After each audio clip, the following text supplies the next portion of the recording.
बाटैमा भेट्छु हृदय घामको, बाटैमा देख्छु जुन पाइन्छ कहाँ मुटुलाई छुने दुःखको जस्तो धुन। दर्शकबिन नमस्ते अनि हार्दिक स्वागत गर्न चाहन्छु। आज फेरि मसँग एकजना व्यक्ति हुनुहुन्छ, अत्यन्तै चर्चित गीतकार हुनुहुन्छ, आदरणीय दाई टिका चामलिङ। उहाँसँग म केही कुराकानीहरू गर्न गइरहेछु। दाई, हजुरलाई स्वागत गर्न चाहन्छु। धेरै धेरै धन्यवाद रजनजी, र तपाईँको च्यानललाई पनि एकदमै धन्यवाद भन्न चाहन्छु। दाई, यो गीत सङ्गीतको विषयमा जाँदाखेरि हजुर, लगभग कति सालदेखि कति वर्ष जति भयो होला तपाईँ अत्यन्तै राम्रो गीतहरू लेख्नुहुन्छ? राम्रो भनिदिनु भयो, धन्यवाद छ रजनजी। विशेष गरेर म विद्यार्थी कालदेखि नै लेख्थेँ होइन। मैले अब थाहा पाएअनुसार 2043-44 सालदेखि मैले कवितामा कलम चलाएको हुँ भने गीतै भनेर चाहिँ मैले 2048 सालदेखि लेख्दै आइरहेको छु। यो हिसाबले भन्दा अब 3 दशक चाहिँ भन्नुपर्छ होला। 3 दशकको हाराहारीमा म गीत कविताको क्षेत्रमा छु। हजुरको जन्म चाहिँ कहाँ भएको थियो? हजुर, म खोटाङ जिल्लाको तत्कालीन नुनथला गाविस, नुनथला पञ्चायत भन्नुपर्थ्यो त्यो बेला। हजुर, म 2030 साल माघ 4 गते जन्मेको हुँ, खोटाङ जिल्लाको नुनथला खाम्ला भन्ने गाउँमा। हजुर, तपाईँ सुरुमा कविताहरू लेख्नु? कविताबाट नै सिकिन्छ, सबैले त्यही हो, प्रक्रिया एउटै हुन्छ लेख्नेहरूको। कविता लेख्नुभयो, त्यसपछि गीत। सुरुमा कुन गीत, कस्तो कस्तो गीतहरू लेख्नुभयो हजुर? सुरुमा मैले लेखेको गीत चाहिँ के थियो भने, गाउँमा मैले आफैले पनि नाटक लेखेर मञ्चन गरेका थियौँ।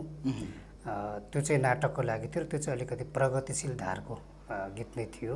त्यो नाटक पनि प्रगतिशील थियो, बदला भन्ने शीर्षकमा। त्यो चाहिँ हामीले 2049मा मञ्चन गरेका थियौँ। तर त्योभन्दा अगाडि नै मैले शुद्ध आत्माको दर्पण हो भन्ने गीत चाहिँ 48मा मैले कोरेर त्यसलाई चाहिँ झन्डा मैले 50 पछाडि चाहिँ कम्प्लिट गरेको थिएँ। र त्यो हिसाबले हेर्दा मैले प्रगतिशील धारबाट नै आफूलाई चाहिँ लेख्दै अहिलेसम्म आउँदाखेरि विभिन्न किसिमका लेखिए होलान् होइन। प्रगतिशीलदेखि लिएर सामाजिक, सांस्कृतिक, तपाईँको अब धार्मिक पनि भन्नुपर्छ। अब हाम्रो किराँती मिथकहरूमाथि लेखेपछि धार्मिक पनि भन्नुपर्छ त्यसलाई होइन। किराँती मिथकसँग सम्बन्धित विभिन्न किसिमका बाल लगायतका राष्ट्रभक्ति, मतलब अब स्वदेश गीत, विभिन्न विषयहरूमा लेखेको छु। लगभग तपाईँले गीतहरू कतिवटासम्म लेखिसक्नु? हजुर, मेरो चाहिँ तपाईँको पुस्तकाकार रूपमा चाहिँ 4वटा कृतिहरू छन्। सपनाको रङ, समयको रङ, जुनको बस्ती र मुन्दुम र मालिङको 4वटा कृति छन् भने करिब 700को हाराहारीमा मैले गीतहरू लेखिसकेको छु। 4वटा कृतिमा 700भन्दा बढी गीतहरू होइन, 4वटा कृतिमा चाहिँ करिब 350 गीतहरू छन् भने हजुर, अहिले मसँग त्यस्तै हो, 350 जस्तो गीतहरू चाहिँ फेरि मसँग रहेछ, जो चाहिँ अब प्रकाशित हुन बाँकी छन्। रेकर्डिङै भइसकेको चाहिँ 700 क्रस? होइन, रेकर्डिङ भएको त कम छ। रेकर्डिङ त तपाईँलाई थाहा छ, निकै महँगो क्षेत्र हो नि सङ्गीत भनेको है। रेकर्डिङ नै भएको चाहिँ मेरो सम्पूर्ण किसिमका गीतहरू गरेर 200को हाराहारीमा, 200 सायद क्रस गरिसक्यो होला। 200 क्रस चाहिँ रेकर्डिङ? हजुर हजुर। यसमध्ये कसले गाउनुभयो होला? केही हजुर त्यति धेरै त भन्न सक्नुहुन्न होला? हजुर, होइन, अब यस्तो छ टप 5 भित्र भन्नाले पनि मैले पुराना पुस्ता गणेश रसिकदेखि पछिल्लो पुस्तासम्म काम गरेको छु। त्यसमा पनि मेरा समकालीन पुस्ता अब राजेश पाल राई, रामकृष्ण ढकाल, एम बराल, अघिल्लो पुस्ताका गणेश रसिक, दिपश्रेष्ठ दाई, सूर्य थुलुङ दाई, ओम गुरुङ दाई, अब फिमेलहरूमा नारी आवाजमा लास्मित राई, अन्जु पन्त, पार्वती राई, सरला राई, सरलाजीले गाउनु भएको छ, सरी, आभा मुकारुङ, सत्यकला राई लगायतले लगभग नेपालका चर्चित कलाकारहरूले लगभग भ्याइसक्नु भएको छ तपाईँको शब्दमा भन्नु पर्यो। जगदीश समाल होइन, मैले बिर्सनुहुन्न। त्यसै गरेर राय नवीन, बेसन मुकारुङ, उहाँहरू सबैले नै गाइसक्नु भएको छ। र मेरो चाहिँ कुबेर राई दाइ अघिल्लो पुस्तामा, अब मैले यसरी भन्न त सरल नसकौँला, क्षमा प्रार्थी पनि छु, धेरैजनाको नाम छुट्न सक्छ। करिब करिब पुरानो पुस्ताको आदरणीय व्यक्तित्वहरूदेखि लिएर अहिलेका समकालीन र मभन्दा पछिल्लो पुस्तासँग पनि मैले काम गरेको छु। अघिल्लो पुस्ताको अम्बर गुरुङज्यूदेखि पछिल्लो पुस्ताको अहिले अमर गुरुङले सङ्गीत गर्नुभएको छ, जो चाहिँ राजेश पाल्डाले दर्शन नमस्ते फोमा गाउनु भएको छ। र पछिल्लो पुस्ताको निकेश राईसम्मको सङ्गीत चाहिँ मेरा गीतहरूले पाएका छन्। दाइ, यो सुरुमा तपाईँको यति धेरै गीत रेकर्डिङ हुँदा फर्स्ट गीत कुन रेकर्डिङ भयो तपाईँको शब्द? मेरो पहिलो गीत राम्रो, यो मैले झन्डै बिर्सेको रहेछु। मेरो पहिलो गीत चाहिँ रेडियो नेपालको मल्टिट्र्याक स्टुडियोमा चाहिँ हामीले प्राइभेट रेकर्ड गर्न पाइन्थ्यो, मतलब आफैले खर्च गरेर। त्यो चाहिँ 2053 सालमा देवकुमार द्रविड भन्ने सङ्गीतकार साथी हुनुहुन्छ र मेरो दिदी हुनुहुन्छ पारु सुनवार, हाल चाहिँ उहाँ हल्यान्डमा हुनुहुन्छ। उहाँले चाहिँ मेरो गीत पहिलो गीत चाहिँ गाउनु भएको, खोज मलाई शब्दहरूमा म त्यही बसिदिन्छु बाँचिदिन्छु भन्ने शब्द। त्यो चाहिँ 53 सालमा मल्टिट्र्याक रेडियो नेपालको मल्टिट्र्याक स्टुडियोमा चाहिँ रेकर्ड भएको हो।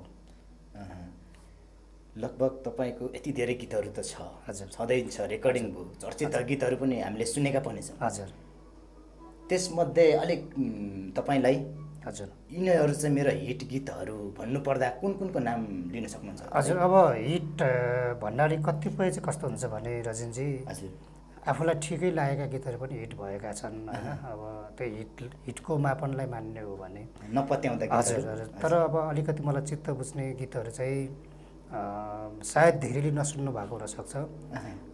भोइस अफ इन्डिया छोटे उस्तादमा सायद मलाई लाग्छ थर्ड हुनुभएको थियो होला प्रकृति गिरी, उहाँले गाउनु भएको, र आनन्द राईको सङ्गीतको जीवन यस्तो कहानी हो भन्ने गीत मलाई एकदम मनपर्छ। त्यो भिजुअलमा पनि छ, प्रसन्न पौडेल भाइले निर्देशन गर्नुभएको थियो।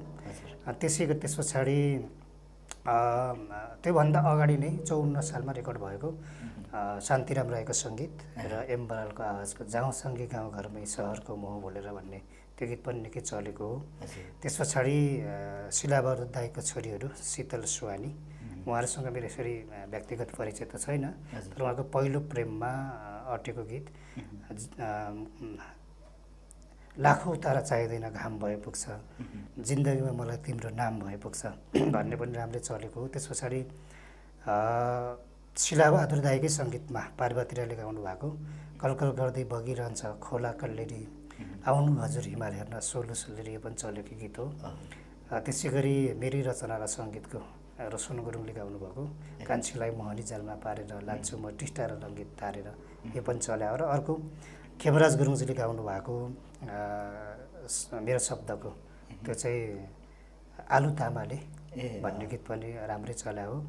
त्यस पछाडि सुरेश अधिकारीजीले सङ्गीत गर्नुभएको र सुन्ता लिम्बू थेवेले गाउनुभएको हावाले पनि लखेट्छ मलाई आँधीको के कुरा, आँसुले पनि बगाउँछ मलाई बाढीको के कुरा भन्ने राम्रो चलेको गीत हो। त्यस पछाडि भनेको त्यस्ता थुप्रै छन् मध्ये यो पालि यो पटक राजेश पाल राईजीले सङ्गीत गर्नुभएको र द भोइस किड्सको नानी पेमा नेछन तामाङले गाउनु भएको सही हमा सही हपा गीत चाहिँ अत्यन्तै, यो चाहिँ तपाईँलाई पनि थाहा छ होला, यो चाहिँ निकै चलिरहेछ, करिब हजुर 1.8 एमले हेरिसक्नु भएको छ होइन। र त्यस्तै छ। अब हामी लेख्नेहरूलाई त प्रायः चिन्नु पनि हुन्न प्रायःले होइन, तर यी गीतहरू चाहिँ मेरा चर्चित हुन्। र त्योसँगै मलाई नै सोध्नुहुन्छ र मलाई नै मनपर्ने भन्ने हो भने चाहिँ सङ्गीतज्ञ अम्बर गुरुङजीले गर्नुभएको सङ्गीत यी दुःखहरू नभए सायद म पनि कहाँ हुने थिएँ र एकै पल हाँस्न अनेकौँपल्ट यसरी कहाँ रुने थिएँ र भन्ने गीत चाहिँ राजेश पाल राईजीको दर्शन नमस्ते फोमा त्यो भिजुअलाइजेसन पनि अमेरिकामा गर्नुभएको छ। त्यो गीत चाहिँ म आफैलाई चाहिँ एकदमै त्यो र प्रकृति गिरीले गाउनु भएको गीत चाहिँ मैले गीत लेख्दाखेरि लेखेँ है जस्तो लागेको छ। यस्तै सन्तुष्टि चाहिँ त्यो गीतबाट तपाईँ हुनुहुन्छ? हो, सन्तुष्टि सबैबाटै छु, तर अलिकति थोरै उत्कृष्ट चाहिँ हो कि आफूले लेखिसक्दाखेरि र त्यो कम्पोज भएर अनि गाउने अवस्थासम्म आइपुगिसकेपछि र तपाईँको दर्शक श्रोतामाझ पुगिसक्दा ती गीतहरूले चाहिँ मलाई निकै सन्तुष्टि मिल्छ।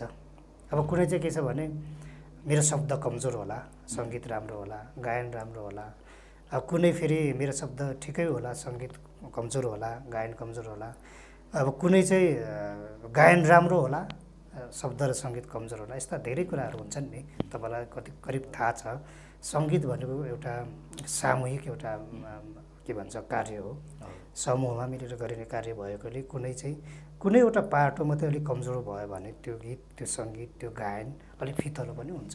त्यस्ता पनि यो जुन छन् यो अत्यन्तै लगभग तपाईँले यो कलम चलाउनु भएको हजुर त धेरै नै भइसक्यो। हजुर। र तपाईँको गीत, कविता, यो साहित्य क्षेत्र सबै टोटल 1000 क्रसै होला तपाईँको? त्यस्तो छैन, 1000 क्रस छैन। मैले धेरै गीत लेखेँ रजनजी। गीत चाहिँ मैले भनिहालेँ, गीत निकै लामो समय गीत लेखेँ। कविता पहिला लेख्थेँ। कविता झन्डै मैले 15 वर्ष लेखिनँ, तर यो करिब 1 दशक यतादेखि फेरि म कविता पनि लेख्दैछु। र कविता चाहिँ मेरो अलिक कम छ, 50-60 बिचमा चाहिँ गीत लेख्नु होइन, कवितामा पनि म फर्केँ 15 वर्ष पछाडि। र 1 दशक जति त कविता सुरु भयो र कविताको सङ्ख्या चाहिँ त्यस्तै 4-5 दर्जन जति होला।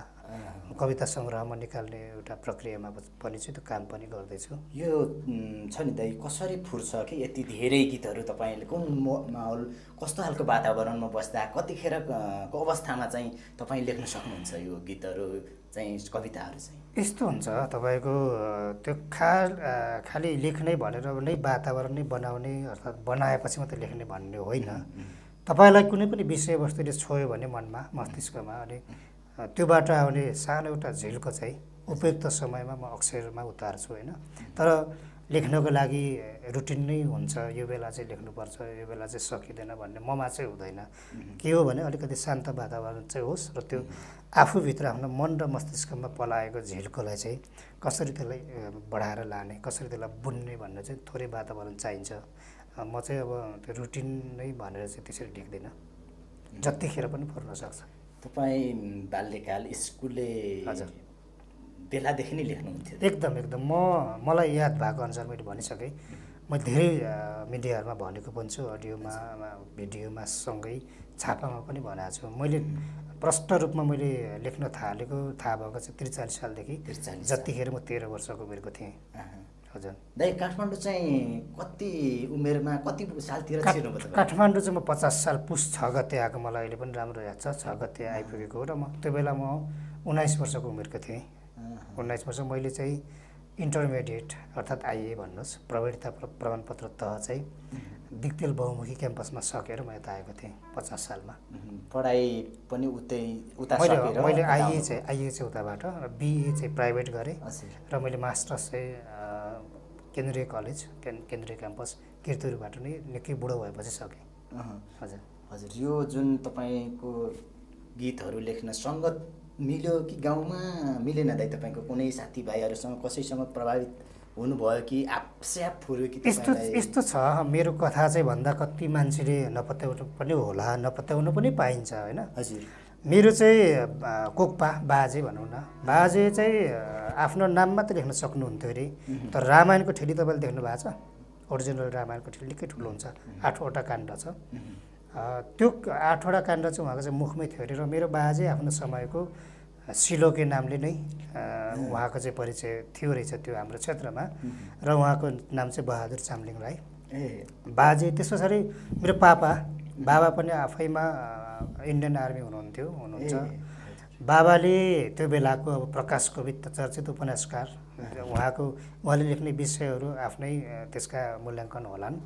तर बाबाले धेरै प्रकाश कोविदका धेरै उपन्यासहरूको कथा चाहिँ कान्छाभाइ सानो हुँदाखेरि सुताउने बेला बेलुकीतिर त्यो कथाहरू भन्नुहुन्थ्यो क्या। पछि मैले कसरी थाहा पाएँ भने प्रकाश कोविदका उपन्यास कुनै बेला हामीले पनि पढ्यौँ। त्यो कथाहरू चाहिँ त्यहाँ बाबाले भन्नुको कुरा चाहिँ त्यहाँ हुन्थ्यो। अनि हिन्दी उपन्यास चरण की धुली जस्तो टिस्टा रङ्गीत, नोयो, अर्को जन्म, देवताका कथाहरू बाबाले त्यो बेलै भन्नुहुन्थ्यो। अब त्यो मलाई लाग्छ अब वंशानुगत भन्छ नि, त्यसरी पनि आएको होला। र मेरो नानाको भर्खरै हाम्रै च्यानलबाट नाना चामलिङ सरिता भनेर लेख्नुहुन्छ, उहाँको पनि सुप्रिम मल्ल ठकुरी र मिन्छामा राईले गाउनु भएको छ सानो छ भने गीत, त्यो पनि राम्रै गइरहेको छ। मेरो नाना चाहिँ उहाँले चाहिँ अब लेखे साहित्यमा चाहिँ मेरो पहिलो गुरु नै मेरो नाना हुनुहुन्छ, नाना चामलिङ सरिता। नाना पनि यस क्षेत्रमै एकदम नानाले त अब 50 हो कि 51 सालमा अब अहिलेका चर्चित सङ्गीतकार गायक कृष्ण भक्त राईको आवाज सङ्ग्रह एल्बम भनौँ न, पहिलो जीवन यात्रा उहाँ र साथी मिना सिंहको हुनुहुन्छ, गीतकारै हुनुहुन्छ, उहाँले संयुक्त रूपमा निकालिदिनु भएको थियो। र त्यो अब बाजे बाबाको अग्रजहरूको साथै म जुन विद्यालयमा अध्ययन गरेँ श्री जाल्पा प्राविण हुन्थला मा पनि अब अग्रज दाईहरू सरहरू एकदमै साहित्य सङ्गीत कलामा कलम चलाउनु हुने आफै गीत बनाउनु हुने गाउनु हुने त्यो वातावरण र म जन्मेको एउटा परिवेश जो भूगोल छ त्यसले पनि सायद मलाई यतातिर आकर्षित गर्यो होला भन्छु म। त्यही त तपाईँको फेरि बुवा चाहिँ लाउरे। हजुर। तपाईँलाई चाहिँ लाउरे बन्न किन रहर लागेन? मैले भनिसकेको छु कुनैमा त्यो सायद लाउरे बन्नको लागि म जन्मिएकै होइन, म जे गरिरहेको छु अहिले त्यसकै लागि म गीतहरू जन्मिएको लेख्नु लाग्छ। हजुर। यही विषयमा थोरै गीतहरू त लेख्नुहुन्छ, गाउनु पनि हुन्छ कि त्यही थोरै? होइन, म अनौपचारिक तपाईँ हामीले भन्छौँ नि बाथरुम सिङ्गर। म पहिला गाउँथेँ पनि, कलेज लाइफमा स्कुल लाइफमा मैले गाएको पनि हो। पार्वती राई, रेखा क्षितिज हुनुहुन्छ, सुधा राई, हामीले गाएर दिदीहरूसँग साथीहरूसँग हामीले पुरस्कृत पनि भएका छौँ यही पढ्दाखेरि। तर म आफूलाई गायक म ठान्दिनँ। सङ्गीत चाहिँ मैले बरु आफूलाई एकदमै मन पऱ्यो भने, शब्दले छोयो भने सङ्गीत गरेको चाहिँ छु। अब रोशनजीले गाउनु भएको त्यो निकै राम्रै चला हो। तपाईँकै शब्द तपाईँकै स्वरमा थोरै दाइ मैले रिक्वेस्ट गरेँ एक शब्द मैले हुन्छ म कोसिस गर्छु है, कोसिस चाहिँ गर्छु ल। बिग्रन सक्छ। यो चाहिँ मेरै शब्द सङ्गीतमा राजेश पालजीले गाउनु भएको छ र हाम्रो सुजिता योन्जन बहिनीले गाउनु भएको छ। त्यो गीत थोरै हाम्रो दर्शकको लागि माफ गर्नु होला, म गायक छैन। ठिक छ।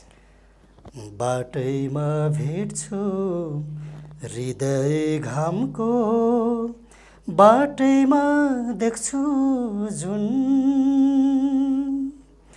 पाइन्छ कहाँ मुटुलाई छुने दुःखको जस्तो धुन। बाटैमा भेट्छु हृदय घामको, बाटैमा देख्छु जुन। अत्यन्तै तपाईँ पनि गायक पनि बन्नुपर्ने मान्छे होइन। म गायक भनेर आफूलाई दाबी गर्दिनँ, किनभने हजुर आफूले आफ्नो क्षमतालाई चिन्न सकिएन भने हामी वास्तवमा अन्तरालमा पर्छौँ। न यताका हुन्छौँ, न उताका हुन्छौँ, न तलको हुन्छौँ, न माथिको हुन्छौँ। त्यसो हुनाले गायन मैले कोसिस गरेको थिएँ भने सायद म गाउँथेँ होला, तर मैले गाउनेतिर चाहिँ कहिले पनि कोसिस गरिनँ। किनभने गाउनु पनि त्यति सजिलो विधा होइन जति हामीले आम मानिसले गाउनु चाहिँ सजिलो होला सोच्छौँ। लेख्न जति कठिन छ, कम्पोज गर्न जति कठिन छ, गाउनु पनि त्यतिले कठिन हो। कठिन छ। तपाईँ आफ्नो विधामा छँदै हुनुहुन्छ। हजुर, कोसिस गर्छु आफ्नो विधामा चाहिँ इमान्दारीपूर्वक लाग्छु। के छ त यो खोटाङ जिल्लामा यति धेरै कलाकारहरू? यस्तो थियो तपाईँको आजभन्दा 10-15 वर्ष अगाडि खोटाङलाई चाहिँ पूर्वको कर्णाली मानिन्थ्यो। सायद हामीसँग बढी अभावहरू थिए, दुःखहरू थिए होइन। अब त्योसँगै हामीसँग सुन्दर भौगोलिक अवस्थिति छ, त्योसँगै हामीसँग सांस्कृतिक विविधता होला, धार्मिक विविधता होला, भाषिक विविधता होला। यी कारणहरूले गर्दा पनि हामी खोटाङीहरू चाहिँ बढी भावुक हुन्छौँ कि त्यही भएर हामी लेख्छौँ होला, सङ्गीत गर्छौँ होला, गाउँछौँ होला लाग्छ मलाई। अत्यन्तै धेरै खोटाङ भन्ने साथ चाहिँ कलाको खानी। हजुर दाइ, हामी लगभग अब कार्यक्रमको अन्तिममा। हजुर हजुर। तपाईँको कम्पोज, तपाईँको आफ्नै शब्द त्यो कान्छीलाई मोहनी जालमा, हजुर थोरै दाइको आवाज कसरी यो थोरै भनिदिनुहोस् न दाइ, कसरी? यो होइन, मैले अघि अफ द रेकर्ड पनि हामी त्यहाँ मण्डलजीसँग कुरा गर्दै थियौँ, साम्पाङजीसँग। हजुर। शब्द त अब लेख्ने नै भएँ म, यसो साराङ गरौँ होइन, कोसिस गर्ने। तर सङ्गीत चाहिँ यसलाई फ्रेस सङ्गीत होइन, कुनै पुरानो गीतको यो तपाईँको उसले प्रभावित नै हो। तर मैले अलिकति नयाँपन दिने कोसिस गरेको हुँ र यो गीत चाहिँ मैले सुनेको खासमा यो धुन चाहिँ भन्नुपर्छ। मेरो कान्छा काका हुनुहुन्छ अहिले पनि सिक्किममै, उहाँले गाउनु भएको आधारमा 43 सालमा मेरो कोकु बित्नुभयो। त्यो बेला चाहिँ उहाँ 8-9 वर्ष पछाडि घर फर्किनु भएको थियो। त्यो बेला उहाँले चाहिँ गाउनुभएको गीतलाई चाहिँ मैले टिपेर लेखेँ हुँ र यो अन्तरा चाहिँ फ्रेस हो, तर स्थायी सङ्गीत चाहिँ प्रभावित नै हो। शब्द त अब मैले सुनेकै कुरा नै लेखेँ होइन। अब अलौकिक कुरा, सुन्दै नसुनेको कुरा, यो जीवन र जगतमा प्रयोगै नहुने कुरा त कसैले पनि लेखिन्न, त्यो लेखेँ हुँ। तर यो रोशनजीले गाउनु भएको छ, मैले कम्पोज गरेको अलिकति फरक थियो, उहाँले अलिक फरकले गाउनु भएको छ। म कोसिस गर्छु है, र यो गीत भयो भने म बिस्तारै रिमेक गर्ने सोचमा छु। कान्छीलाई मोहनी जालमा पारेर लान्छु म टिस्टा र रङ्गित तारेर कान्छीलाई मोहनी जालमा पारेर लान्छु म टिस्टा र रङ्गित तारेर लान्छु म टिस्टा र रङ्गित तारेर। अत्यन्तै राम्रो गीत, अत्यन्तै चर्चित गीत पनि हो यो।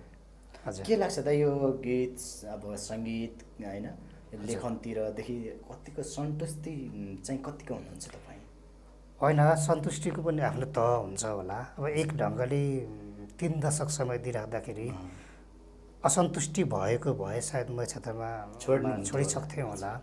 तर सन्तुष्टिको मापन पनि फेरि केलाई भन्ने, मान्छेले के गर्दा सन्तुष्ट हुन्छ होला मानिस, होइन? बिल गेट्स सन्तुष्ट होला त? छैन होला नि, होइन? त्यसै गरेर विज्ञान क्षेत्रमा लागेका वैज्ञानिकहरू सन्तुष्ट होला नि त? अब जीवन र जगतका अनेकौँ रहस्यहरूलाई पहिल्याउने क्रममा हरेक पल मानिस खोजीमै हुन्छ, होइन? त्यो खोजी नै असन्तुष्टिको एउटा सङ्केत हो, होइन? त्यसले गर्दा म केही हदसम्म सन्तुष्ट छु। भनेको गीत सङ्गीतमा साहित्यमा लागेर मलाई त्यस्तो ग्लानि केही पनि छैन, पछुतो छैन। तर अब राष्ट्रसँग जोडिएर आउने विषयहरूमा यो क्षेत्र राष्ट्रले देखाउने एउटा उदासीनता, अर्थात् यसलाई सही ढङ्गले राज्य सत्ताले, शासन सत्ताले सम्बोधन गर्न सक्दा कहिलेकाहीँ असन्तुष्टिहरू पनि हुन्छन्, पीडा पनि हुन्छ। तर त्यो पीडा असन्तुष्टिबाट नै फेरि नयाँ कुराहरू सिर्जना पनि भइरहेको हुन्छ। र यसलाई चाहिँ हामीले के भनौँ भने मिश्रित किसिमको मेरो चाहिँ अनुभव छ, सन्तुष्टि र असन्तुष्टिको बिचमा छु। हस् दाइ, तपाईँको जानकारीहरू केही हामीलाई पनि दिनुभयो। हजुर, तपाईँको बारेमा तपाईँ हाम्रो कुराकानी पनि गर्ने मौका मिल्यो। तपाईँलाई समय र संवादका लागि धेरै धेरै धन्यवाद। मलाई मौका दिनुभयो समय र संवादका लागि, यसका लागि तपाईँ रजिनजी लगायत सम्पूर्ण तपाईँको टिमलाई पनि धन्यवाद भन्दै, मेरा कुराहरू कति तलमाथि भएका छन् भने मेरा आदरणीय दर्शक श्रोताले यसलाई पनि मानवीय कमजोरी हो ठान्दिनु हुनेछ भन्ने पनि म आग्रह गर्दै यहाँहरूबाट बिदा हुन चाहन्छु। धन्यवाद, सेवा छ, नमस्कार।